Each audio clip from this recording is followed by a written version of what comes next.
Assalamualaikum warahmatullahi wabarakatuh. Rahayu, rahayu, rahayu.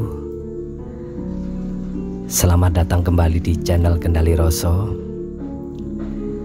Saya akan menceritakan sebuah kisah yang pernah diceritakan oleh teman saya. Jadi kisah ini adalah sebenarnya kisah teman saya. Dia adalah seorang perempuan yang kira-kira umurnya saat ini sudah 30 tahunan. Pada saat itu dia masih berumur sekitar 20-an. Awal dari kisah ini adalah ketika dia sedang mengantarkan adiknya yang sakit untuk berobat di sebuah rumah sakit di Surabaya. Kejadiannya yaitu sekitar pukul 12. Jadi ceritanya saat malam sebelum ke rumah sakit itu adiknya tiba-tiba panas. Karena demamnya cukup tinggi, dia memutuskan untuk berobat ke sebuah puskesmas. Dulu di daerah kecil-kecil itu kan ada puskesmas gitu ya. Setelah di puskesmas, karena antrinya terlalu panjang dan adiknya ini panasnya juga sudah terlalu tinggi, akhirnya sama pihak puskesmas dirujuklah ke sebuah rumah sakit besar di Surabaya. Berangkatlah ke rumah sakit di Surabaya itu yang akhirnya ditangani langsung masuk ke UGD. Setelah pendaftaran dan persyaratan administrasi lainnya sudah dipenuhi, menunggulah itu adiknya itu di UGD. Nah, sang kakak pun juga menunggu untuk keluarga lainnya yang akan datang ke UGD. Saat menunggu keluarganya itu, teman saya ini merasakan lapar. Karena lapar, dia ke kantin di sebuah rumah sakit itu. Sedang pada waktu dia makan, keluarganya datang. Jadi istilahnya apa ya, kalau bahasa Jawanya, bahasa Surabaya itu ketelisipan gitu loh. Ya zaman waktu itu untuk HP seluler itu termasuk barang yang istimewa dan langka, dan kebetulan teman saya itu belum punya untuk handphone itu. Dirasa sudah kenyang, dia mendapat berita informasi dari mikrofon yang ada di rumah sakit tersebut menyebut namanya bahwa dia ditunggu oleh keluarganya di UGD. Akhirnya dia itu dari kantin rumah sakit tersebut menuju ke arah UGD. Nah, tapi anehnya pada saat di pertengahan jalan dia itu seperti tersesat. Jadi harusnya kalau misalkan jalan ini lurus terus belok kiri itu ada pintu. Nah, dari pintu itu agak jauh lagi sudah terlihat antrian kursi-kursi antrian yang ada di UGD. Tapi pada waktu dia berbelok kiri terus menuju ke kiri, itu tidak ada yang namanya kursi-kursi antrian untuk di UGD tersebut, itu tidak tampak. Bahkan lorong seperti kamar-kamar rumah sakit gitu. Akhirnya dia kembali lagi ke jalan yang menuju kantin. Setelah itu dia balik lagi ke kantin, dia tanya ke petugas. Nah, petugasnya ini yang ditanya itu diem aja sambil memegang alat pel itu diem aja. Tiba-tiba petugasnya ini menunjukkan ke arah yang lain. Jadi bukan arah ke situ lagi, tapi arah yang lain. Misal harusnya petugas ini menunjukkan ke arah depan petugas itu, tapi dia menunjuk ke arah samping. Lah, teman saya ini bingung loh, padahal saya tadi lewat yang situ, tetapi kenapa kok sekarang sama petugas kebersihan ini diarahkan ke tempat lain? Tapi ya namanya orang yang bingung ya, akhirnya teman saya ini mengikuti petunjuk dari petugas tersebut. Jauh jalan, tambah sepi, bertambah sepi. Nah, ketika dia sudah agak capek jalan, dia duduk di sebuah tempat duduk. Nah di situ itu ada beberapa dokter, ada suster itu yang lari-lari di depannya itu. Ini di sini nih tadinya sepi, kok sekarang itu banyak orang berlarian ke sana kemari masuk ke sebuah ruangan. Lalu teman saya ini apa ya istilahnya itu, kepingin tahu ruangan apa sih itu. Akhirnya dia menuju ke ruangan tersebut. Nah di pintu-pintu itu kan biasanya ada tulisan apa ya, kamar mawar, kamar apa gitulah. Setelah dilihat ke atas dibaca, itu tulisannya itu agak burem gitu loh. Jadi memang rumah sakitnya itu kan sudah lama ya. Jadi tulisannya itu sama catnya itu agak apa ya, agak nggak bisa terbaca gitu loh. Tapi setelah ditamat-tamatkan itu dibaca satu persatu, didikte satu persatu, ternyata itu bacanya adalah kamar mayat. Lah di situ teman saya ini makin merinding, loh kok ini kamar mayat ya. Akhirnya dia lari kembali lagi, kembali ke petugas kebersihan yang tadi menunjukkan dia mau mengungkapkan kekesalannya gitu loh. Dia itu tanya UGD, tapi kenapa kok ternyata di sana itu adanya kamar mayat. Tapi setelah dia sampai di tempat petugas kebersihan tadi, dia bertemu dengan seorang satpam atau security rumah sakit tersebut. Ditanyakan, "Mas, tadi di sini ada nggak petugas kebersihan yang ciri-cirinya seperti ini, seperti ini, seperti ini?" Ternyata katanya security tadi, "Oh tidak ada Mbak, dari tadi saya jaga di sini."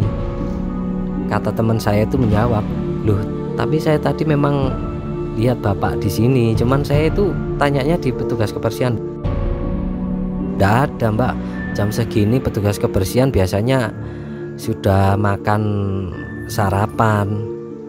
"Oh begitu ya Pak." Lah semakin merinding lagi kan. Akhirnya dia tanya ke petugas security itu, "Pak, di mana ya di sini UGD?" "Lo ini loh Mbak, sampean lurus terus nanti belok kiri lah, di situ itu sudah ada ruang tunggu untuk UGD, sampean terus aja masuk ke sana." Terus dijawab sama teman saya, "Oh iya Pak, terima kasih." Akhirnya teman saya tadi menuju ke sana. Nah setelah di sana, keluarganya itu ada di sampingnya tempat berbaringnya pasien, yaitu di adiknya di situ sudah rame. Tidak seberapa lama lagi teman saya ini merasa ingin buang air kecil. Pamitlah kepada keluarganya itu untuk buang air kecil lah. Dia itu mencari toilet itu memang ketemu, tapi ramai sekali di situ itu. Jadi sampai antri-antri gitu loh. Terus di situ juga ada seperti petugas rumah sakit itu, seperti perawat itu ditanyain, "Mbak, di sini ada nggak toilet yang lainnya selain di sini?" "Oh ada Mbak, di sana." Ditunjukkanlah toilet itu di sana, di sebelah sana, sampai lurus saja ke sana, nanti di sana ada toilet. Terus temanku itu ke sana, ke toilet itulah. Ternyata toilet itu bentuk pintunya itu sudah dipalang. Jadi sepertinya sudah tidak terpakai gitu loh. Jadi ada palangan gitu dan tempatnya itu kotor. Terus ada kayak rumahnya laba-laba itu banyak sekali di situ. Terus ada sampah-sampah juga di bawahnya itu. Jadi kelihatannya memang tidak dipakai. Dan biasanya kalau toilet itu masih aktif kan ada bercak-bercak istilahnya itu bercak-bercak air di lantainya itu sudah tidak ada. Adanya bercak-bercak kotor tapi sudah kering. Teman saya itu kembali lagi ke mbaknya tadi itu, tanya lagi, "Mbak, di sana itu ternyata toiletnya itu sudah tidak dipakai." "Ya sudah, saya mau antri di sini aja, lagian antriannya juga sudah tinggal sedikit, untuk antrian ke toilet itu tinggal sedikit memang." Tapi mbaknya itu tadi masih menyuruh, "Sampean ke sana aja, sampean ke sana aja." Seolah-olah itu seperti membentak gitu loh, seperti orang yang marah gitu. Akhirnya dengan terpaksa teman saya ini menurutilah kata-kata mbak itulah. Pada waktu di sana ada seorang petugas kebersihan lagi itu sudah membersihkan tempat yang di situ tadi, kotorannya sudah dibuka. Terus habis itu karena teman saya ini sudah sangat ingin pipis ya, ingin buang air kecil, akhirnya dia menerobos masuk. Lah pintunya itu ternyata bisa dibuka. Dia langsung pipis di situ, tapi sebenarnya sudah ditegur sama mbak kebersihan itu. Loh mbak, ini sudah lama nggak dipakai loh ini toiletnya. Ya enggak apa-apa mbak, yang penting ada airnya. Ya ada sih airnya, cuman juga agak keruh. Oh enggak apa-apa mbak. Akhirnya dia buang air kecil di toilet itu. Setelah selesai menyiram, dia itu kayak nggak enak gitu. Jadi di tempat kamar mandi tersebut itu ada pipa dari pojok dinding atas, dari plafon itu menembus ke bawah tapi menyamping gitu ya, menyamping gitu. Nah di situ itu kan ada lamat-lamat itu. Pertama dilihat itu ya biasa aja, ya memang serem sih, cuman biasa aja. Nah pada waktu dia mau beranjak keluar, kok tiba-tiba itu nggak enak gitu. Dia itu mau buka apa itu, buka slotnya atau pengunci kamar mandi itu, tiba-tiba ada suara gitu. Nah, teman saya otomatis itu menengok ke arah pipa-pipa itulah. Ternyata di situ itu ada sosok baju putih, rambutnya panjang, sambil menyisir-nyisir sama tangannya itu. Terus wajahnya itu hitam sambil menyeringai, dan sebelah kanan wajahnya itu rusak. Rambutnya itu jadi disuri-suri sama tangan itu, sambil kakinya enggak kelihatan ya. Jadi di situ dia kayak orang duduk gitu, menyamping, kakinya itu menggantung. Tapi enggak kelihatan kakinya, cuman kelihatan bajunya putih itu. Itu apa ya istilahnya, digoyang-goyangkan gitu loh kakinya. Langsung teman saya itu sontak, namanya membuka pintu itu karena saking takutnya ya, tidak terbuka-buka, jadi seperti terkunci di dalam situ. Sampai pada akhirnya dia dorong itu pintu itu, akhirnya pintu itu terbuka dan dia langsung lari keluar dengan nafas yang terengah-engah. Dia cerita ke security bahwa dia itu habis buang air kecil di kamar mandi itu, dan dia ditampaki oleh sosok makhluk yang seperti saya ceritakan tadi. Dan katanya security-nya, ternyata memang toilet itu sudah tidak dipakai mbak, sudah lama sekali itu sudah tidak dipakai, bahkan itu nantinya akan dibongkar. Kenapa mbaknya kok masuk ke toilet situ? Temanku cerita ke security tersebut, lu saya tadi disuruh ini. Wah nggak masuk akal mbak. Kalau biasanya ya toilet ya, petugas di sini ya juga menyarankan yang di dalam UGD itu ya memang antri. Tapi antara percaya tidak percaya, akhirnya teman saya itu kembali ke keluarganya dengan keadaan yang cemas. Nah begitu cerita saya akhiri. Kalau ada sesuatu yang tidak berkenan di hati para pecinta channel Kendali Rasa, saya mohon maaf jika tidak berkenan. Silahkan komen, like, share, dan terima kasih sudah mendengarkan cerita dari saya.